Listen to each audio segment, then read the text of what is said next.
बच्चों नमस्कार। मैं हूं सत्येंद्र सर और आप सभी के साथ हो चुका हूं तैयार। व्यस्तता थोड़ा अधिक हो जाने के कारण आपको हम डेली शो नहीं दे पा रहे, लेकिन कोशिश रहेगी कि 5 मिनट का ये डेली शो आप सब तक पहुंचे। तो सबसे पहले मेरा यानी सत्येंद्र सर का, आप सभी का और सत्येंद्र सर का दोनों का स्वागत है एग्जाम दर्शन पर, जहां हम आपको रोज दर्शन दे रहे हैं और एक बेहतर कंटेंट के साथ दर्शन दे रहे हैं। आज के सेशन में हम जो आपको देने वाले हैं वो क्या देने वाले हैं जरा देखिए। आज मैं बच्चों बताने वाला हूं वसा का पाचन, अवशोषण और चयापचय, जो सबसे ज्यादा कठिन होता है। किस तरह से होता है जरा सुनो। वसा देखो, जब बच्चों हम भोजन को करते हैं तो मुंह में जब आती है ना, तो उसने कहा कि मैडम देखो, मुंह, गला और पेट का व्यक्ति मुझे कुछ कर नहीं सकता, मैं सरक के निकल जाऊंगी। लेकिन जैसे ही हमारे ड्यूडेनम में वसा पहुंचती है, किस तरह से पाचन की प्रक्रिया को और अवशोषण की प्रक्रिया को और चयापचय की प्रक्रिया को अंजाम देती है, आइए जरा देखते हैं। वसा देखिए, जो हमने भोजन खाया ये भोजन था। इस भोजन के अंदर ये जो पीले रंग के डॉट पॉइंट्स हैं बच्चों, ये वसा है। और इस वसा को तोड़ने के लिए सबसे पहले लीवर ने पित्तरस को भेजा। देखो पित्तरस आ चुका है इसके अंदर, ठीक। तो जब पित्तरस ने भेजा तो पित्तरस ने वसा से लड़ना शुरू कर दिया। वसा से लड़ करके पायसीकरण की क्रिया को जन्म देता है, यानी मेरे वसा की बड़ी बूंदों को छोटी बूंदों में तोड़ने का काम पायसीकरण कहलाता है, जो पित्तरस करता है। इधर से पैनक्रियाटिक एंजाइम था। आइए जरा पायसीकरण था क्या उसे जान तो ले। ये देखिए पायसीकरण पहले क्या था। वसा पाचन, अवशोषण और चयापचय। पाचन छोटी आंत में होता है, ऐसा सब ने पढ़ रखा है और ऐसा हमने आप सभी को पढ़ाया कि वसा पचती कहाँ है सर छोटी आंत के अंदर पच जाती है। इस चीज को तुम्हें ध्यान देना है और यहाँ पर पच गई, ठीक है। फिर इसने कहा सर सहायक कारक के रूप में कौन कौन से लोग होते हैं जो पचाते हैं, तो किसी ने कहा कि सर पित्तरस और पायसीकरण करता है, एंजाइम लाइपेज होता है जो पचाता है मुख्य रूप से। देखो पायसीकृत वसा पर लाइपेज ने क्रिया किया और लाइपेज ने क्रिया किया तो ये वसी अम्ल और ग्लिसरॉल में बदला। लेकिन उसके पहले हम उधर जान लें कि सर पायसीकरण है क्या। बोले सर जटिल वसा का सरल वसा में परिवर्तन पायसीकरण कहलाता है। बोले सर नहीं समझे। तो मैंने कहा जी बड़ी वसा की बूंदों को छोटी छोटी बूंदों में तोड़ने की प्रक्रिया पायसीकरण है। बोले ई ठीक है सर, बड़ी बूंद थी वसा की, पित्तरस को बुलाया, इनसे लड़ाया, छोटी छोटी बूंदों में टूट गई। सर वसा जटिल थी और ये सरल हो गई, यही क्रिया तो एमल्सिफिकेशन यानी सर पायसीकरण है। और ये हमने पायसीकरण बता दिया, ठीक है। अब क्या था, अब देखो जब पायसीकरण हुआ तो हुआ क्या, यहां समझिएगा। पूछा कि सर इनके पचने का स्थान क्या है, मैंने कहा छोटी आंत। बोले सहायक कारक, मैंने कहा पित्तरस जो पायसीकरण करता है, एंजाइम जो लाइपेज के रूप में है। बोले सर पायसीकृत वसा पर लाइपेज ने क्रिया किया तो ये वसी अम्ल और ग्लिसरॉल में बदल गई। लेकिन सर वसी अम्ल के कितने अणु थे, बोले कि सर 3 अणु थे। कितने अणु थे सर, 3 अणु थे। बोले ये 3 अणु थे, बोले यस सर। बोले कौन कौन से, बोले ओलिक अम्ल, स्टीयरिक अम्ल और साथ ही साथ पॉमिटिक अम्ल थे। ये 3 थे, तीनों बच गए, पच गए। अच्छा जब पच गए होंगे तब मेरी बात यहां शुरू होती है कि सर देखो कैसे पचाया। पैनक्रियाटिक जूस अग्नाशय से निकलता है और वो 3 एंजाइम लेके आता है। कौन कौन, लाइपेज, एमाइलेज और ट्रिप्सिन। इसने कहा जी तुम्हारे अंत में ईन आ रहा है, तुम प्रोटीन पचाओगी, मैडम दूर रहो। इसने कहा जी तुम्हारे अंत में एज है तो तुम कार्बोज पचाओगी, तुम भी दूर रहो। बोली हमारी मुलाकात लाइपेज से होगी। और लाइपेज ने छोटी आंत की ग्रहणी में, देखो लाइपेज आया, ग्रहणी में कौन आया है, लाइपेज। यल बना हुआ है ना, नहीं दिख रहा है क्या यल, देखो ए यह ई का आट है, ई यल आट, यल फॉर लाइपेज। लाइपेज अग्नाशय से निकल करके चला आया आंत में। तो लाइपेज ने वसा को ढूंढा और छोटी आंत का सबसे छोटा भाग था ड्यूडेनम, उसमें जब ही पहुंचा तो ढूंढा वसा को, लाइपेज ने ग्लिसरॉल और वसी अम्ल में बदल दिया। लेकिन सर ये अग्नाशय तो एक मिश्रित ग्रंथि है ना। मैंने कहा जी अंतःस्रावी, बाह्यस्रावी। अंतःस्रावी भाग में 3 कोशिकाएं, अल्फा बीटा डेल्टा, जो क्रमशः ग्लूकागॉन, इंसुलिन और सोमेटोस्टेटिन नाम के हार्मोन को सिक्रेट करती हैं। तो पाचन में हार्मोन का तो काम था नहीं, बात नहीं किया मैंने इनसे। हार्मोन को पढ़ाया हूं, आपने हार्मोन वाली वीडियो देखा होगा। फिर हमने बाह्य स्रावी से बात किया, एफ सेल से।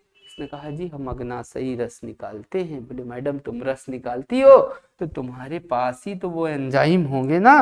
बोले हाँ जी हमारे पास ही हैं वो तीनों एंजाइम, लात LAT। किसी ने कहा एक लात मार देंगे पूरा खाना पच जाएगा। तो ये लगभग पाचक एंजाइम है, लाइपेज, एमाइलेज एंड ट्रिप्सिन।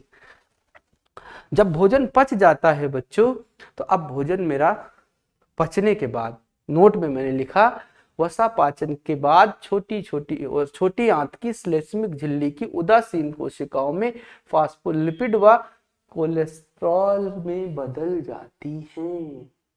जब कोलेस्ट्रॉल में बदल गई तो शुरू होता है वसा का अभिशोषण या अवशोषण।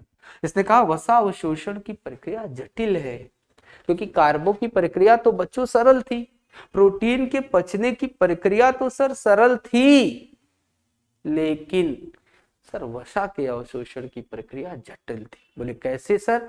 इसने कहा कुछ ऐसे, वसा का अवशोषण प्रक्रिया जटिल है, जैसे इनके चरण जब शुरू हुए, यहाँ लिखा ना वसा अवशोषण के चरण, बहुत इंपॉर्टेंट है, अलग अलग एग्जाम में बहुत आए हैं, और जटिल है समझ लो सरलता से, ठीक।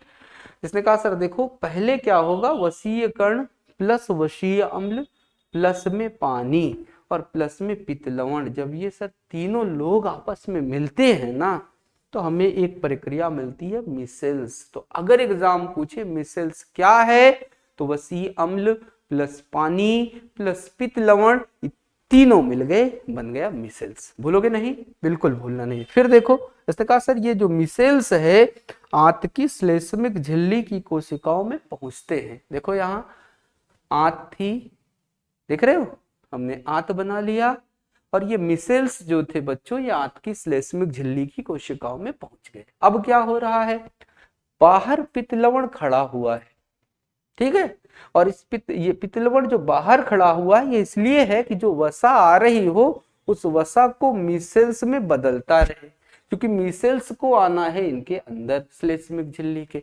तो वसा के अंदर मेरे बच्चों जो ग्लिसरॉल और वसीय अम्ल थे, ये ध्यान रखना, ये श्लेष्मा परत आंत की, देखो ये पिंक वाली जो परत है, देख पा रहे हो, ये वाली, ये वाली परत, ये कौन सी परत है, ये श्लेष्मा परत थी।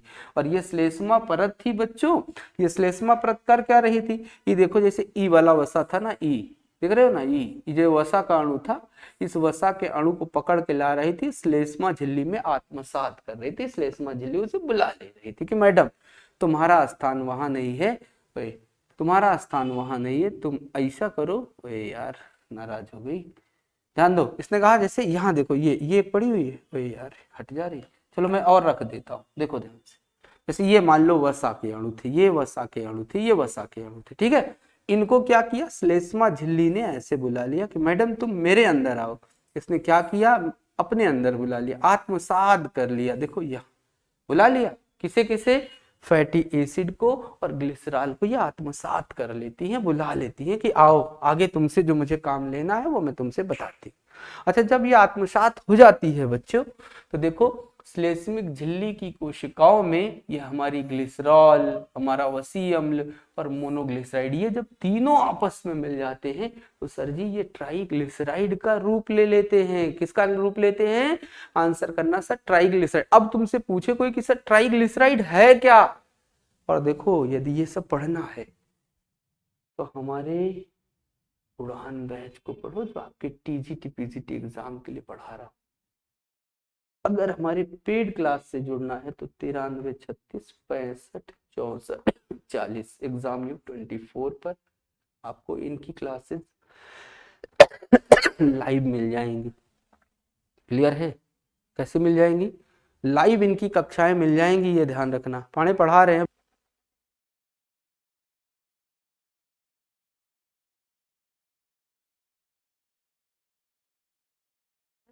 बात को समझो, उड़ान सपनों के सफलता को तय करेगा, इसीलिए नाम भी सपनों से सफलता तक रखा। लेकिन छोड़ो, बात इधर समझो, ट्राइग्लिसराइड देख रहे हो, ये ट्राइग्लिसराइड ग्लिसरॉल, वसीय अम्ल और मोनोग्लिसराइड के मिलने से बनते हैं, बन गए।